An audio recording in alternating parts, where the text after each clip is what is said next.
Well, the president again focusing on MS-13 today in a law enforcement roundtable on Long Island, where he claimed that U.S. immigration laws leave a whole lot to be desired. Crippling loopholes in our laws have enabled MS-13 gang members and other criminals to infiltrate our communities. GOP Congressman Peter King from New York was sitting right next to the president during the roundtable. He joins us now to discuss it. We saw you there, sir. Thanks for making time to join us back here in welcome. D.C. Thank you.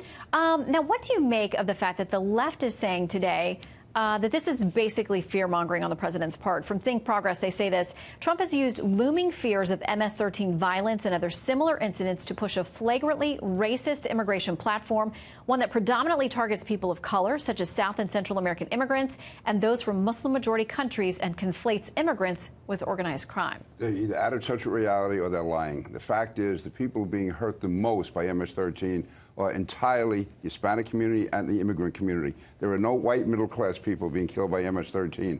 They're going after people in the Hispanic community, and the crimes they commit, cutting off their faces, cutting off fingers, cutting out people's hearts, decapitating people. And these are young people, 13, 14, 15, being killed, often by other people, 14, 15, 16 years old.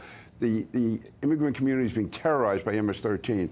Everyone, left and right, Republican, Democrat, whatever, should be thanking President Trump for what he's doing. You can disagree with him on other issues, but on this one, going after MS-13 is exactly the right thing to do. And the parents of those young people who were murdered, they were there today, and they fully supported what President Trump said. And two of the parents explicitly said, these people are animals.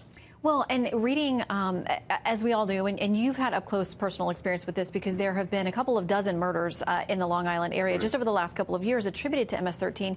When you read the details of these crimes, it's not a partisan issue. There's nothing political about it.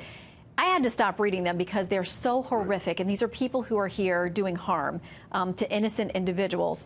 Is it something that can come to a bipartisan solution? Because the president talked about loopholes today, the deputy attorney general talked about loopholes today. Is there enough, at least to this point, motivation on Capitol Hill to get something done? So far, whatever President Trump proposes, Democrats seem to lockstep attack him. They say no. But on this, I think by having this type hearing today, this type meeting today, it drives home to the public how evil these people are. And that, I think, could cause enough Democrats to realize it's time to do the right thing. They can argue with President Trump on a million other issues. That's their prerogative. But this should not be in any way a partisan issue. This is a human issue. It's an American issue. And I say thank God for the president for what he's doing today. And if he had seen all those, if others could have seen all those people in the room today who are, again, I'm sure very few of them were registered Republicans, but they were cheering President Trump for what he was doing. And if anything, they wanted the police to be doing more. And the police are doing a great job. So people who talk about police brutality and how the community's being harassed, those people today, they want the police to be even more aggressive. Something that has been partisan in nature, and tomorrow will be bipartisan in some respects, is this meeting that is going to involve the DOJ and information, a number of lawmakers. There'll be two different meetings, but we know the second one is going to be bipartisan in nature. Right. What do you make of this? You remember the House Intel Committee. What do you hope will be revealed tomorrow?